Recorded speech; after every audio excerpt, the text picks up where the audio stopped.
Family Theater presents Robert Ryan and Hans Conried.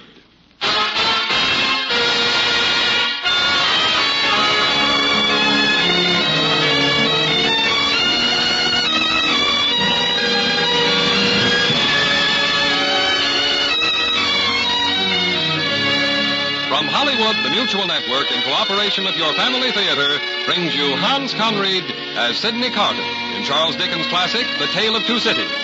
To introduce the drama, your host and narrator, Robert Ryan.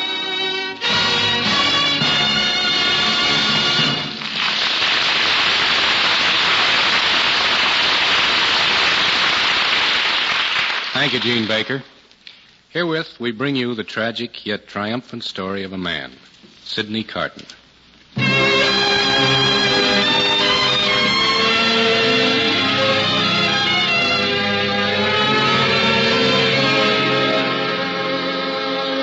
A man of golden promise who'd wasted every opportunity. This was Sidney Carton. He hated life, its people, and himself. So he drank to forget, to numb the dull pangs of remorse. His disheveled, tipsy figure was a source of mystery in London legal circles. To all appearances, he was an errand boy and flunky for the Honorable Stryver, a rising young barrister. But the truth was, he was Stryver's mind, the brilliant legal strategist who engineered Stryver's quick success.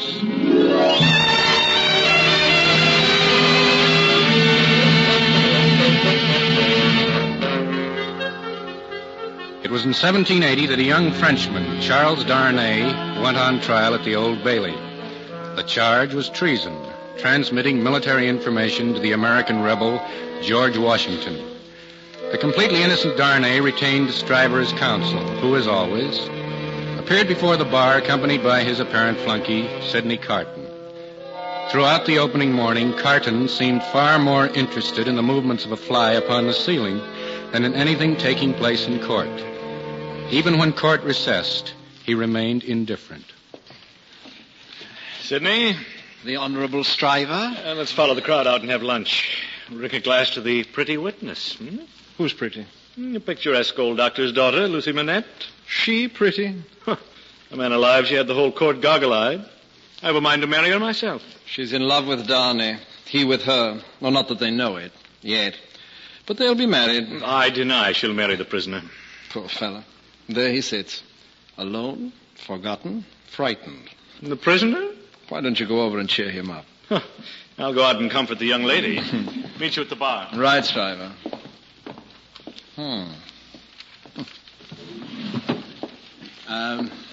Mr. Darnay. Yes? I'm Sidney Carton, Stryver's jackal. That is, I'm useful to him. In return, he gives me lodgings and other considerations. Indeed, sir. Tell me, Mr. Darnay, that's a fair young lady to be pitied by and wept for. How does it feel? Is it worth being tried for one's life to be the object of such sympathy? Shall I find out how she fares and tell you? Could you tell her I am deeply sorry to have caused her agitation? Could you tell her so for me? Yes, I could. I will, if you ask it. I do ask it. You're very kind. I hardly I'm know... never kind. She'll be on the bench outside. I'll let you know.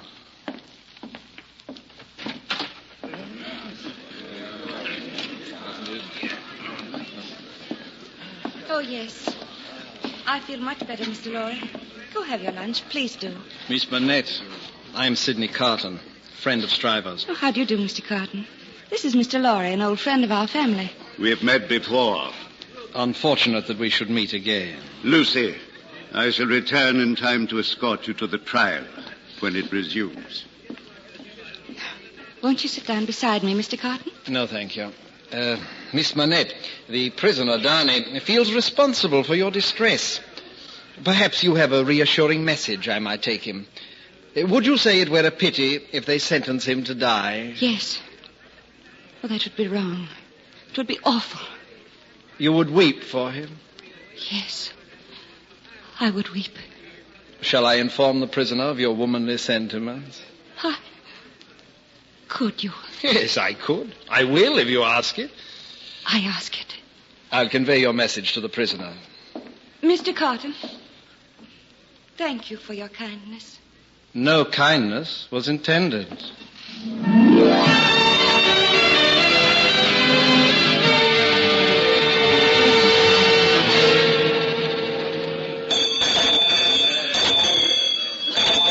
Mr. Stryver, you will continue the cross-examination of the witness Barsad. Yes, my lord. Now, John Barsad. Now what? Mr. Barsad, the Crown has built its edifice of accusations upon your positive identification of the prisoner. The fellow on the Dover coach was him, there.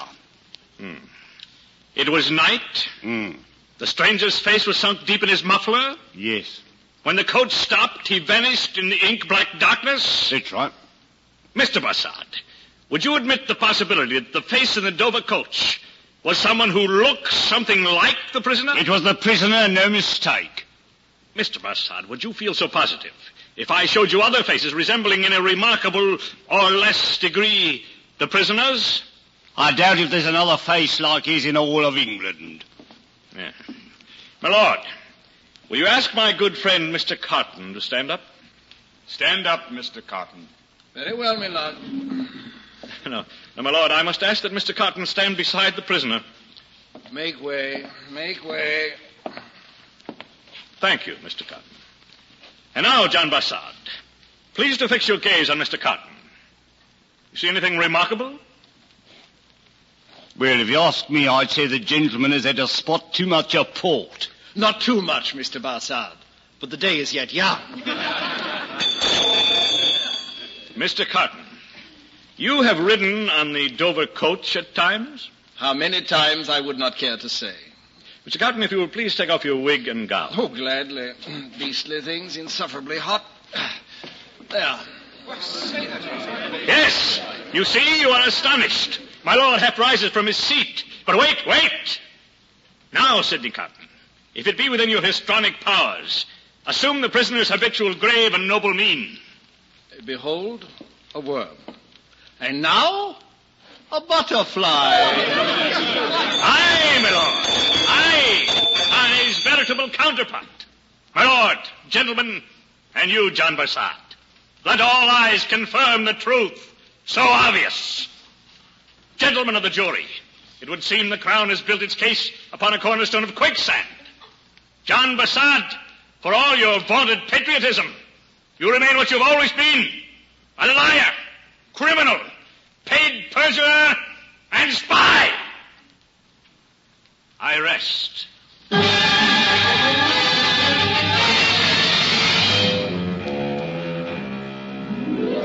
When the jury brought in its verdict of acquittal, Carton led the still bewildered young man to a tavern, where he saw to it that the best was placed on the table before the young man.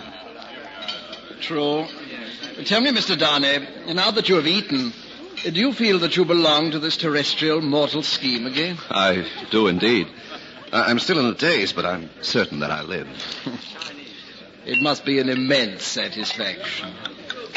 As for me, my desire is to forget that I belong to it, to the world, to life. Oh, come now, sir. No, life has no good in it for me, except wine like this.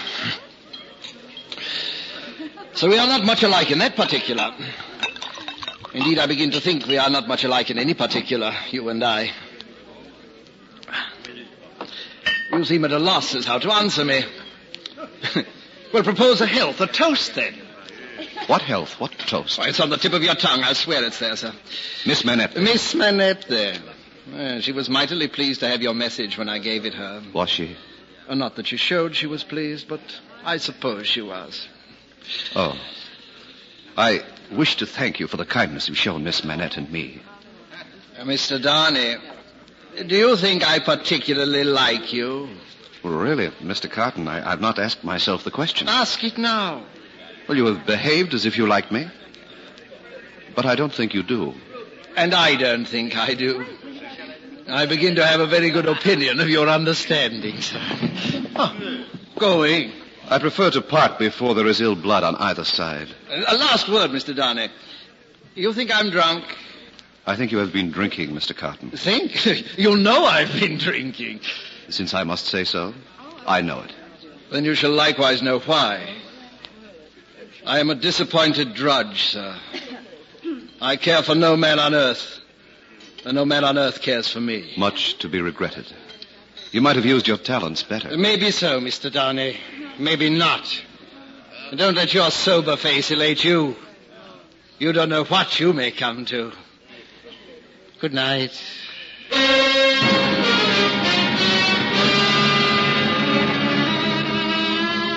When he arrived at his dingy room, this strange being took up a candle, walked uncertainly to a glass that hung against the wall, and surveyed himself minutely in it. Confound you, Carton. What a mess you've made of things. Change places with Darnay. Would her blue eyes have wept for you? He's all you might have been. She is all you might have had. Carton, let's have it out in plain words. You hate them for it.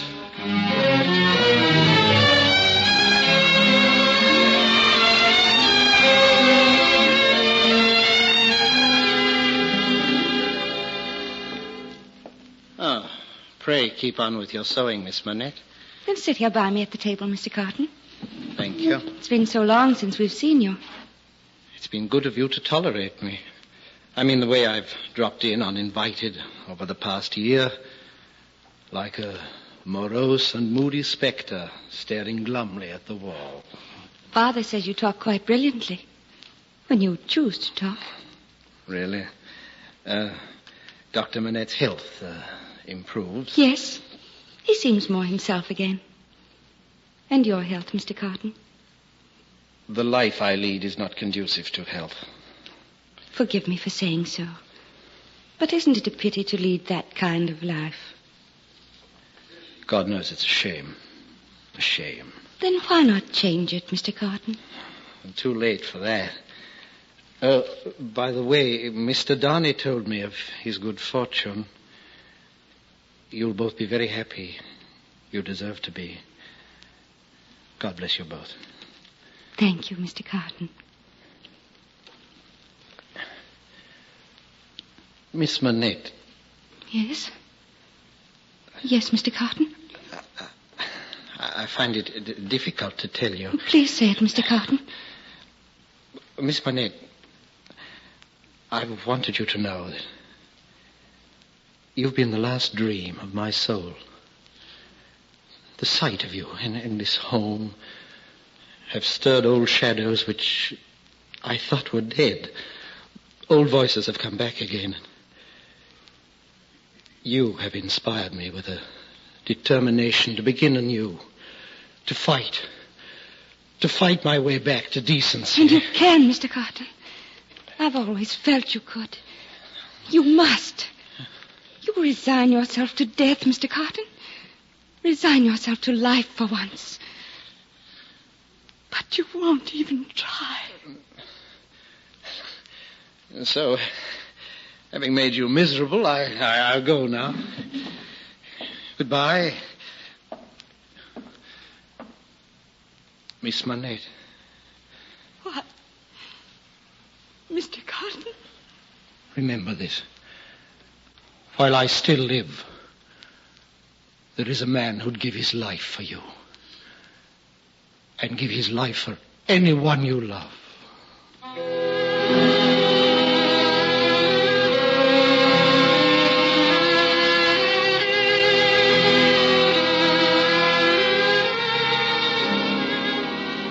"11 years pass.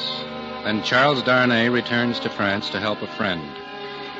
Without telling his wife, Lucy, Charles foolishly plunges into the reign of terror of the French Revolution. The Paris mob recognizes him as the aristocrat, the Marquis Saint-Evremond, his rightful title. He is tried and sentenced to the guillotine. Then, on the day before the execution, an odd meeting takes place at a wine shop by the Seine. An Englishman elbows through the knots of blood-smeared revolutionaries and sits down at a small table. Sits opposite a man who wears the red cap of the Republicans. The man looks up suspiciously. He turns pale. Good evening, Citizen Bassard. It's not my name. It was your name, John Bassard. Not so loud.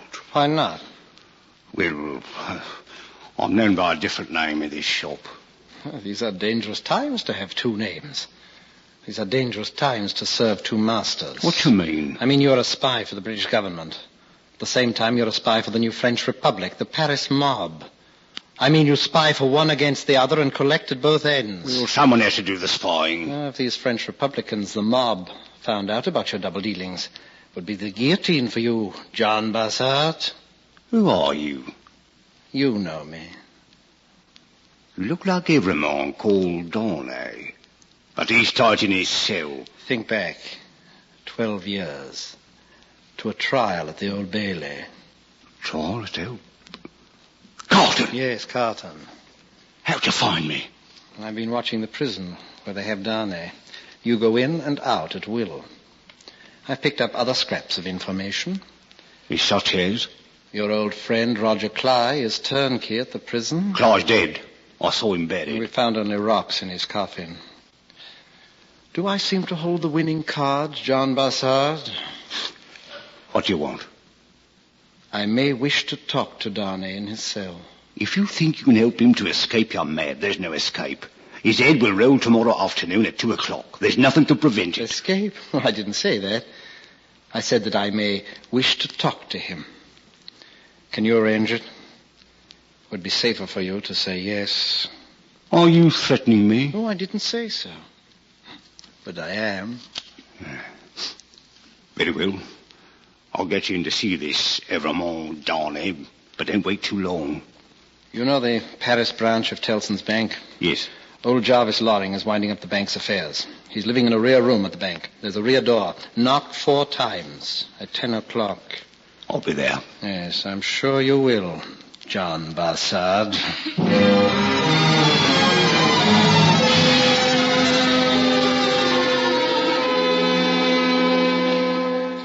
So I live here at the bank. It's safer. You'll find the brandy on that table, Mr. Carton. Mr. Lorry, I see you do remember me. Poor Charles, poor Lucy. You've been in Paris for some time. Lucy hasn't mentioned seeing you. Mrs. Darnay hasn't seen me. I don't mean that she shall. What's this you said? You can arrange to have a final talk with Charles. That won't save him. Here are my passport and credentials. You may need them, sir. Aye, what for? Now, I beg of you not to ask for explanations, but follow these directions to the letter. What are they? Have a coach and horses in the courtyard on the stroke of midnight. Have Lucy Darnay in that coach, and her father, her child. Be in the coach yourself. And the instant I get into the coach, drive off. Drive for Calais. Then ship to England. Safety. The instant my place in the coach is filled, drive off. But Carton, in the name of heaven... For Lucy's sake. For those she loves. Forget it is the wretch named Sidney Carton who requests this, sir. But do it for their sakes. Your promise, sir. Oh, this sounds like utter madness. Your solemn promise. Oh, very well, very well. I promise. Thank you, sir. Well, now, shall we sit and talk a moment until the villain Bassard knocks? Huh? Sit by your bottle. I'll sit here.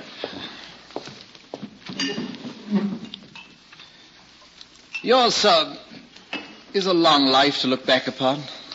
I'll soon be 80. Useful all your life. Many people will miss you when you go, sir. No, I'm a grumpy old bachelor. There's nobody who will weep for me. Wouldn't she weep for you? Lucy? Yes, thank God, I think she would. I didn't mean quite what I said. It is a thing to thank God for. Surely. I have won no human creature's love, nor respect.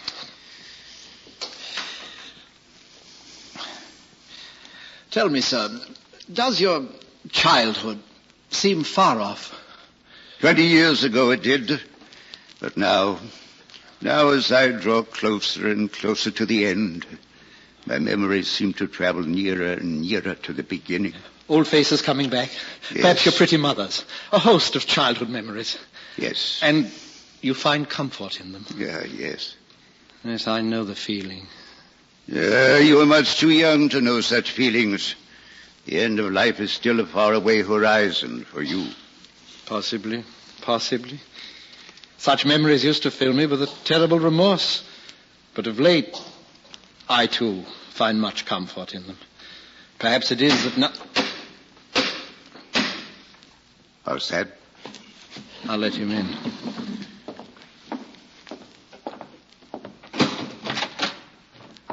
Good evening, Mr. Bassard. So good of you to remember our appointment. Yes, isn't it? Well? Well? I've seen Clive. The way is greased. I'll get you into the prison if you want it. I want it. Let's hurry then. Oh, Mr. Lorry? Yes, Carton? I've decided to call upon Mr. Darnay at the prison. Good luck. Another drink before you go? No. No, thank you, Mr. Lorry. It is even likely I shall never have another drink. I think I understand you, Mr. Carton. In that case, you will understand about the coach. Yes. A place in the coach will be reserved for you. I will pray the place be filled.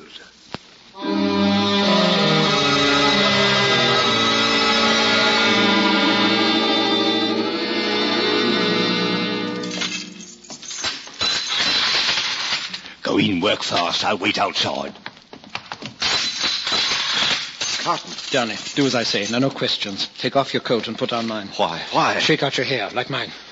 Hurry, man. No, they'll only kill you, too. No, Carton, I won't let... What's that? This? That vapor. All right. Lie down. No, Carton. No, I won't let you.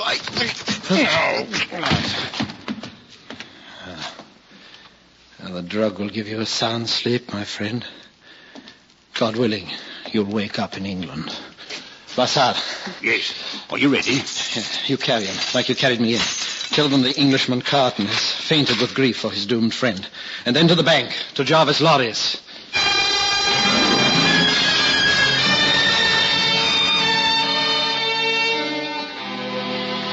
In the black prison of the Conciergerie, the doomed of the day had been gathered in a large room to await the death cards.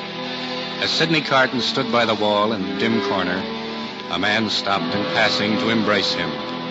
It thrilled him with the great dread of discovery, but the man went on. A moment later, a young woman with a slight, girlish form and widely opened, patient eyes came over to him. Citizen Evrémonde, you don't remember me? Oh, yes, we meet again. I'm the seamstress who was with you at the other prison. Of course. If we ride together, will you let me hold your hand? Oh, yes, child. I pray that we may ride together. I'm not afraid. Just lonely.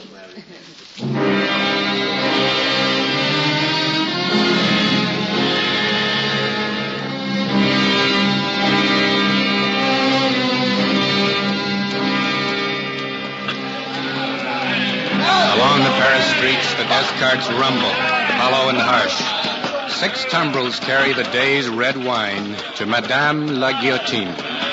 They plow a crooked furrow among the mob that lines the streets. Ridges of faces are thrown to this side and to that.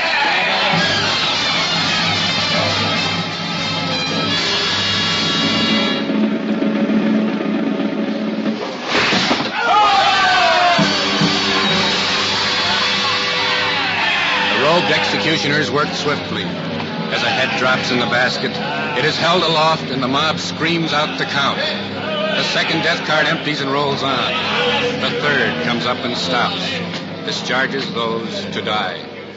Little sister, shall I carry you? I'm strong with your strength.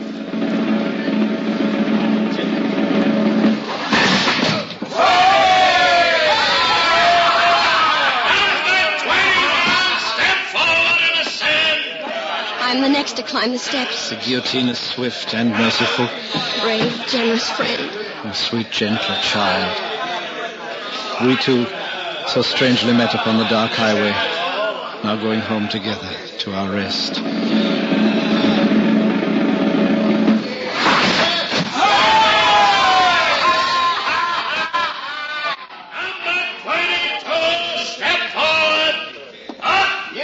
This is the moment. My turn is next. Kiss me.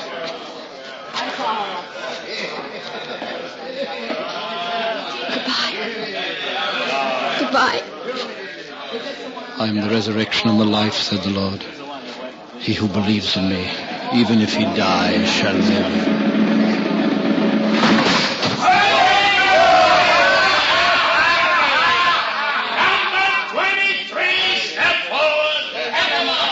It is a far, far better thing I do than I have ever done. It is a far better rest that I go to than I have ever known.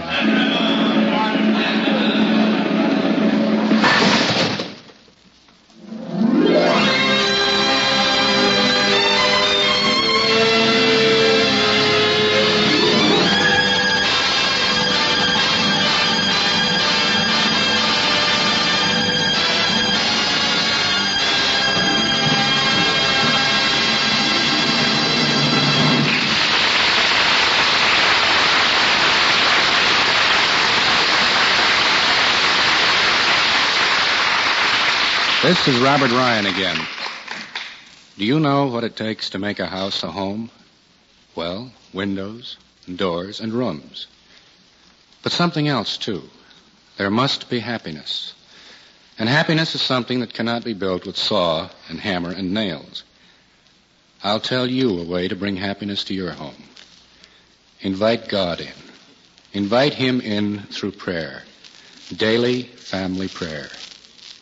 If God is in your home, there's peace there, too. And happiness and love and unity. Discover for yourselves what millions of others have learned. The family that prays together stays together.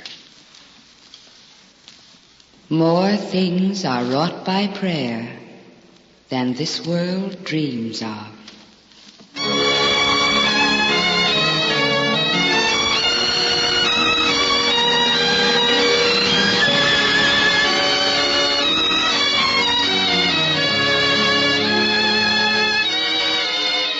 From Hollywood, Family Theater has brought you Hans Conried as Sidney Carton in A Tale of Two Cities, with Robert Ryan as host and narrator. Others in our cast were William Conrad, Ken Peters, Willard Waterman, Hy Averback, Francis X. Bushman, Jay Novello, Virginia Gregg, and Barbara Whiting. Charles Dickens' great classic was adapted by Dick Creedon, with music composed and conducted by Henry Mancini. It was directed for Family Theater by Jaime Del Valle.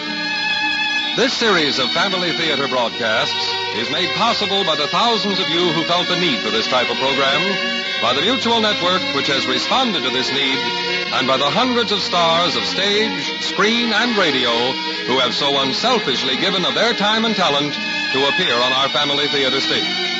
To them and to you, our humble thanks. This is Gene Baker inviting you to join us next week when your Family Theater will present Fred Allen and Dennis Day in William the Terrified. Join us, won't you?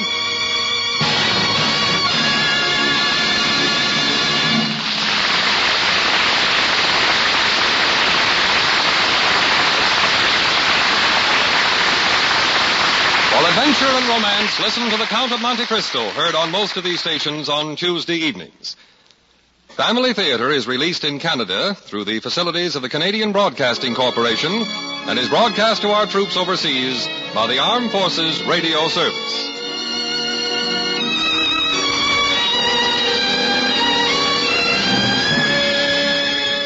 This is the world's largest network, the Mutual Broadcasting System.